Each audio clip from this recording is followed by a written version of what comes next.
जी, अस्सलाम वालेकुम। Welcome to Pakistan stock नेटिक। उम्मीद है कि आप तमाम दोस्त खैरियत से होंगे और वीकेंड अच्छा गुज़र रहा होगा। यार आपके सवालात के हवाले से जो है ये वीडियो हमने अपलोड कर दी थी, ये वाली। तो हमारी कोशिश यही है कि आपके जो सवालात हैं वो हर दिन जो है उनके ऊपर जो है वो वीडियो बनाई जाए और आपके सवालात उसी दिन जो हैं आपको जवाबात दिए जाएँ। तो इंशाल्लाह ये सिलसिला हमारा जारी रहेगा। आपका कोई भी सवाल हो, आप कमेंट में लिखें, इंशाल्लाह हम उसका जवाब देने की कोशिश करेंगे। चलते हैं और मार्केट की बात करते हैं कि जुमे वाले दिन मार्केट में क्या हुआ और मुमकिना तौर पर कल जो है पीर वाले दिन मार्केट क्या कर सकती है। माशाल्लाह से 600 पॉइंट्स डाले हैं मार्केट ने। देखिए मामलात जो हैं वो बिल्कुल भी आसान नज़र नहीं आ रहे। मुल्क के अंदर जो है इकोनॉमिकल सिचुएशन जो है वो काफ़ी ख़राब है। लेकिन जो बातें इस तरह की हो रही हैं कि शायद मुल्क जो है वो दिवालिया होने जा रहा है, कम से कम फ़िलहाल मुझे तो कुछ ऐसा नज़र नहीं आ रहा।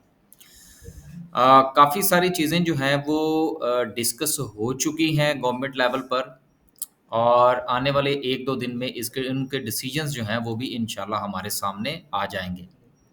एक जो ऐलान आज वज़ीर ख़ज़ाना साहब की तरफ से हुआ, वो पेट्रोल के हवाले से था कि पेट्रोल प्राइसेस जो है वो चूँकि आज 15 तारीख़ है, आज रिवाइज़ होना थी। तो उनकी तरफ से इस बात का अंदिया देना कि आज कम से कम जो है वो प्राइसेस इंक्रीज़ नहीं की जा रही। इसका बहरहाल एक मुस्बत असर होगा।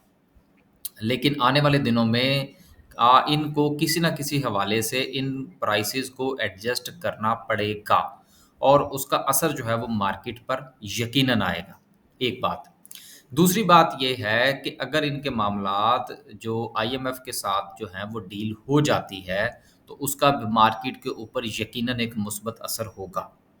और इस वक़्त जो इंटरनेशनली हालात चल रहे हैं और हमारे घर के अंदर जो डिस्टर्बेंस हो रही है, इन दोनों चीज़ों को अगर हम मिलाकर देखें तो नज़र ये आता है कि हालात इतने मुश्किल भी नहीं हैं, जितने बताए जा रहे हैं। जी हाँ, जितने दिखाए जा रहे हैं। तो बहरहाल अगर ये नहीं दिखाएँगे कि हालात बहुत मुश्किल हैं, तो फिर जब ये इनमें से निकलेंगे तो फिर उनका क्रेडिट भी तो इन्होंने लेना है ना। तो उसके लिए बहरहाल कुछ चीज़ें पोर्ट्रेट भी की जाती हैं। उन पर फिर कभी बात करेंगे। बहरहाल बात करने का मकसद ये था कि इस वक़्त जो इन्वेस्टर है जो हमारी तरह का छोटा-मोटा जो सरमायाकार है, वो ये समझता है कि गवर्नमेंट जो है वो शायद कुछ न कुछ एडजस्टमेंट जो है वो कर लेगी पेट्रोल प्राइसेस के हवाले से और इस वक़्त जो अफ़रा-तफ़री का आलम है मुल्क के अंदर इन इसमें भी बेहतरी के चांसेस मौजूद हैं। लिहाज़ा मुस्बत रहना चाहिए मेरा ख़्याल है इस वक़्त मार्केट पर क्योंकि मार्केट जो है वो अपनी सपोर्ट पर खड़ी है और सपोर्ट का ना टूटना ये बहरहाल एक बहुत अच्छा साइन है। आगे चलते हैं।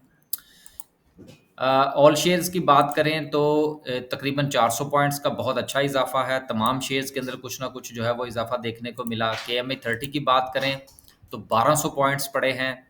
तो एट एन एवरेज चीज़ें जो हैं वो चूँकि सपोर्ट से उठी हैं और आपको याद होगा कि जुमेरात वाली जो वीडियो थी उसमें भी हमने इस बात को डिस्कस करने की कोशिश की थी कि देखिए जैसे ही मार्केट जो है वो अपनी सपोर्ट से टकराएगी, उस वक़्त आरएसआई भी 30 पर जाएगा, तो हमारे यहाँ बहुत सारे लोग जो हैं, वो सिर्फ़ आरएसआई की बुनियाद पर बाइंग, सेलिंग और शॉर्ट सेल करते हैं।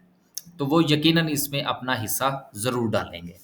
तो उनका भी हिस्सा था कुछ बाइंग भी हुई, तो कुल मिला के जो है वो मार्केट बहरहाल पॉज़िटिव हुई। लेकिन ये पॉज़िटिविटी जो है ये उस वक़्त जो है वो कंसीडर की जाएगी कि जिस वक़्त गवर्नमेंट की तरफ से कोई ऑथेंटिकल किस्म की न्यूज़ जो है वो सामने आएगी कि उनकी जिसको हम लोग पॉलिसी स्टेटमेंट कहते हैं। तो पॉलिसी स्टेटमेंट जब तक नहीं आती, चीज़ें ऊपर-नीचे रहेंगी, लेकिन ऊपर-नीचे रहने का ही नाम स्टॉक मार्केट है।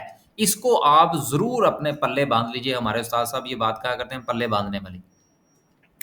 कि इसको ज़हन-नशीन कर लें कि देखिए लम्हा-ब-लम्हा बदलता हुआ जो कारोबार है वो स्टॉक मार्केट है। अगर आप इसको इस अंदाज़ में देखेंगे कि हो खतरा हो गया, अब पता नहीं क्या हो जाएगा, अब हमें डर के करना चाहिए, अब हमें खुलकर करना चाहिए, ये हो जाएगा, वो हो जाएगा। देखिए अगर ये लम्हा-ब-लम्हा ना बदले तो ये स्टॉक मार्केट नहीं है। तो इसलिए ये मैं अक्सर एक बात कहा करता हूँ कि लस्सी पीने वालों का ये बिज़नेस नहीं है, क्योंकि एक्टिवली अ, हर दिन हमें कई डिसीजंस करने पड़ते हैं। बाज़ औक़ात होता ये है कि हम सोचते ये हैं शाम को कि अच्छा जी ठीक है जी, कल के लिए हमारी ये प्लानिंग होगी। लेकिन जब दूसरा दिन चढ़ता है तो कोई ना कोई न्यूज़ ऐसी आ जाती है कि हमें ऑन स्पॉट जो है वो अपनी जो पॉलिसीज़ है उसको तब्दील करना पड़ता है। तो इसलिए गुज़ारिश ये है कि activity, active, information, decision making, trading psychology, ये कुछ 10-15 चीज़ें मिलती हैं, फिर कहीं जाके स्टॉक मार्केट का कारोबार होता है।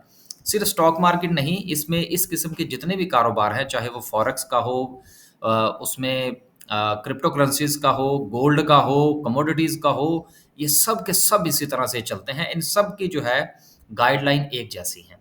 आगे चलते हैं। आगे चलते हैं जी और देखते हैं सर्किट ब्रेकर को। आज आज से मुराद जुम्मे वाले दिन 5 कंपनीज़ अपर कैप है, लेकिन आपस की बात है कि मुझे इनमें से किसी एक कंपनी का भी अपर कैप होने पर कोई ख़ास खुशी नहीं है। लोअर कैप की बात करें तो लोअर कैप में भी कुछ नहीं है। तो बहरहाल इसका मतलब ये हुआ कि अगर अपर कैप में हमें कुछ नहीं मिला और मार्केट ने 600 पॉइंट्स डाले हैं, तो ये इक्वली डिस्ट्रीब्यूट हुए हैं।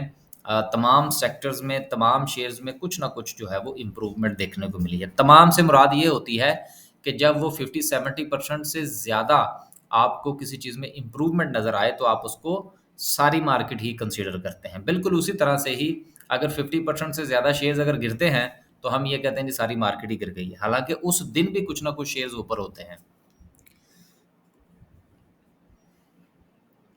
आगे चलते हैं जी और देखते हैं कि ग्राफ़िकल व्यू क्या कहता है। ग्राफ़िकल व्यू में आज रिफ़ाइनरीज़ टॉप कर रही हैं। फूड है, technology, chemical, cement, commercial banks हैं, miscellaneous, oil and gas exploration, cable और oil and gas marketing companies. इसमें कौन-सी चीज़ हमें नज़र नहीं आ रही? तकरीबन सारे इम्पोर्टेंट सेक्टर्स जो हैं वो इसमें मौजूद हैं।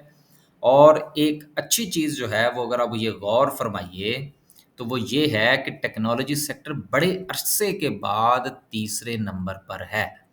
रिफाइनरीज़ लीड कर रही हैं और दूसरे नंबर पर फूड सेक्टर है।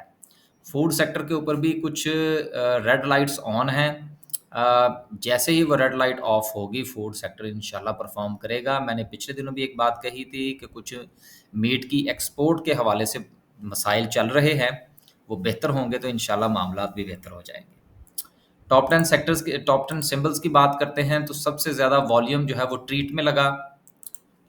उसके बाद सिनर्जी है, फिर पीआरएल है। तो चूँकि ये दोनों जो है वो बड़े शेयर्स कंसीडर होते हैं वॉल्यूम के हवाले से। इनमें तकरीबन अच्छा वॉल्यूम लगता है दोनों के अंदर। तो दोनों के दोनों ही जो है वो टॉप 10 सिंबल्स में है। लोटे केमिकल, केमिकल्स में से। फिर उसके बाद यूनिटी है, फूड सेक्टर का शेयर है। जीटैक है, जीजीएल और टीपीएल प्रॉपर्टीज़। तो बहरहाल सूरत हाल जो है वो ठीक है। इन हालात के अंदर अब देखिए, चीज़ों को थोड़ा-सा मिलाकर देखना पड़ता है। हालात ख़राब हों और वॉल्यूम अगर एवरेज लग रहा हो, तो हमारी नज़र में मार्केट बेहतर होती है। हालात अच्छे हों, वॉल्यूम एवरेज लग रहा हो, तो हमारी हमारी नज़र में चीज़ें जो है वो दुरुस्त नहीं होती। तो बात करने का मतलब ये है कि एक जैसा वॉल्यूम अगर दो हालात में आपको नज़र आता है, तो उन दोनों का जवाब मुख्तलिफ होगा। मसलन आज भी अगर आप देखें तो वॉल्यूम जो है वो 5 मिलियन और टॉप पे 20 मिलियन का है। लेकिन मैं आपसे ये कह रहा हूँ कि जी ये एक गुड साइन है। लेकिन अगर मार्केट जो है वो फ़र्ज़ कीजिए कि 47,000 पर जाके ट्रेड कर रही हो और उस वक़्त इस किस्म का वॉल्यूम हो, तो मेरे लिए वो ख़तरे की घंटी होगी कि हालात जो है वो ख़राब होने वाले हैं। तो ये चीज़ यहाँ पर क्यों इसको मैं एक्सप्लेन करने की कोशिश कर रहा हूँ? इसको मैं एक्सप्लेन करने की इसलिए कोशिश कर रहा हूँ कि हम एक ही किस्म के वॉल्यूम को एक ही तरह से हर बार इंटरप्रेट नहीं कर सकते। ये अक्सर जो है वो चूँकि हमारे यूट्यूब पर माशाल्लाह बड़े-बड़े अच्छे लोग जो हैं वो वीडियोज़ बना रहे हैं, तो हमें काफ़ी तनकीद का सामना करना पड़ता है मुख्तलिफ़ किस्म के कमेंट्स की सूरत में कि जी आप एक ही बात जो है वो एक ही बात आप एक दिन किसी और अंदाज़ में कर रहे होते हैं और दूसरे दिन आप वही बात जो है वो किसी और अंदाज़ में कर रहे होते हैं। तो सर मकसद ये है कि अब हम वो क्या कहते हैं कि सामने कोई बंदा बैठा हो तो उसको तो हम समझा सकते हैं, लेकिन नहर के दूसरी तरफ खड़ा होके अगर कोई बंदा आपको कुछ कह रहा हो तो उसका कोई इलाज नहीं है। तो बात करने का मकसद ये है, ये मैं इसलिए इसको एक्सप्लेन कर रहा हूँ कि एक जैसा वॉल्यूम अगर 2 हालात 2 किस्म के हालात के अंदर आपको नज़र आए तो उन दोनों का जवाब एक जैसा नहीं होता। ये सर्जी चीज़ों को समझने की कोशिश करें, शेयर्स के पीछे भागने से परहेज़ फ़रमाइए और इन चीज़ों को समझिए कि भाई अगर वॉल्यूम जो है वो आज भी उतना ही है जितना 47,000 के लेवल पर था, तो क्या ये अच्छा साइन है या बुरा साइन है? तो ये इन इस किस्म की जो ट्रेडिंग टेक्निक्स होती हैं उनको समझना पड़ेगा, नहीं तो आप स्टॉक मार्केट में से कभी नहीं कमा पाएँगे। आगे चलते हैं। ये जो अक्सर हमारे दोस्त अब आप कहते हैं ना जी हम फँस गए हैं, वो इसी वजह से फँस जाते हैं कि वो एक जैसी चीज़ को 2 मुख्तलिफ हालात के अंदर एक ही तरह से इंटरप्रेट कर रहे होते हैं। खैर, आगे चलते हैं जी, ये भी हो गया। अब डिस्कस करते हैं आज की कैंडल को कि कैंडल क्या कहती है। तो आज की कैंडल जो है वो ये कहती है कि देखिए गुज़िश्ता 2 दिन की कैंडल्स जो हैं जिसमें जुमेरात वाले दिन की कैंडल थी ये वाली रेड कलर की और जुमे वाले दिन की कैंडल जो थी ये ग्रीन कलर की थी। ये जिसके नीचे ये काफ़ी बड़ा डंडा है। अब ये दोनों कैंडल्स जो हैं ये बहुत अच्छी हैं। दोनों कैंडल्स के अंदर जो है वो हमें होप नज़र आ रही है, एक चीज़।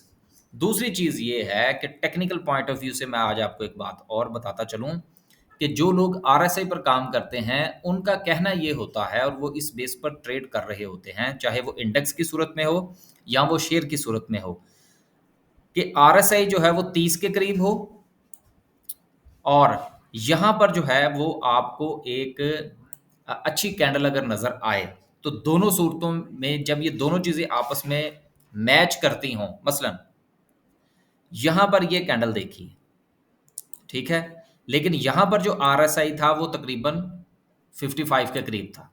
लिहाज़ा यहाँ पर बाय की कॉल नहीं बनती अकॉर्डिंग टू आरएसआई। लेकिन अगर इसी यही कैंडल यहाँ पर बनती, ये जुमे वाले दिन में, और यहाँ पर आरएसआई जो है वो 30 पर होता, तो देन बाय की कॉल जनरेट होती है। क्योंकि इस ये कैंडल भी बहुत अच्छी है जिस कैंडल के हवाले से हमने बात की, और ये कैंडल भी बहुत अच्छी है, लेकिन दोनों में फ़र्क किस चीज़ का था? आरएसआई का। यहाँ पर आरएसआई 55 पे थी, यहाँ आरएसआई तकरीबन 35 पर थी। तो लिहाज़ा बाय की कॉल इस तरह से जनरेट होती है अकॉर्डिंग टू आरएसआई। तो लिहाज़ा लोगों ने ना सिर्फ़ के कैंडल को देखा बल्कि उसके साथ आरएसआई को देखा, दोनों को मिलाया। उसके साथ कुछ और चीज़ें भी होती हैं, उस तफ़सील में हम नहीं जाना चाहते। तो इन दोनों चीज़ों को जब वो आपस में मिलाते हैं तो वहाँ पर बाय की कॉल जनरेट होती है। तो बाय की कॉल जब जनरेट हुई तो लोगों ने उसको बाय किया।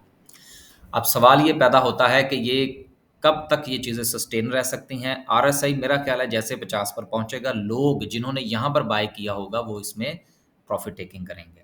लिहाज़ा आपने भी अगर कुछ बाय की है, तो आप भी जैसे ही आरएसआई 50 पर जाए, आप भी प्रॉफ़िट टेकिंग करें। अगर आपने फ़र्ज़ कीजिए कि एक शेयर है, मिसाल के तौर पर आपके पास एफएफएल है या कोई भी ले लें, जीजीएल ले लें, व्हाटएवर। वो फ़र्ज़ कीजिए कि आपने खरीदा ₹8 पर, मिसाल के तौर पर। 8 पे तो नहीं है खैर, नीचे है। उस वक़्त आरएसआई जो थी, वो थी 31 पर और आपको बाय की कॉल जनरेट हुई। अब जैसे ही आरएसआई जो है वो फ़र्ज़ कीजिए 50 पर पहुँचती है और इसकी कीमत जो है वो 8.5 पर पहुँच जाती है, तो आपका यहाँ पर कम से कम 25% प्रॉफ़िट टेकिंग करना बनता है। ये मैं वो चीज़ आपको बताने की कोशिश कर रहा हूँ जो हमारे प्रोफ़ेशनल ट्रेडर्स जो हैं जिस तरह से काम करते हैं। इसको आप ये होता तो बाज़ औक़ात डे ट्रेड में भी है और बाज़ औक़ात 2 से 3 दिन के ट्रेड में होता है। तो इसलिए इन चीज़ों को भी आप ज़रूर ज़हन में रखें कि लोग जो है वो शॉर्ट टर्म में या डे ट्रेड की सूरत में जो है वो ट्रेड किस तरह से करते हैं। बस जी आज के लिए सिर्फ़ इतना ही। उम्मीद है कि आज भी कोई बात जो है वो हम बताने की पोज़ीशन में हुए होंगे। अगर हुए होंगे तो ज़रूर बताइएगा फ़ीडबैक में। बाकी इंशाल्लाह जो है काफ़ी सारी वीडियोज़ हमारी पाइपलाइन में हैं। आने वाले दिनों में इंशाल्लाह वो आपको ज़रूर नज़र आएँगी और अपना फ़ीडबैक ज़रूर दिया करें। वो हमारी एक सर्विस भी है, जो दे उसका भी भला, जो ना दे उसका भी भला। उसके बारे में भी अपनी राय दीजिए। अल्लाह हाफ़िज़।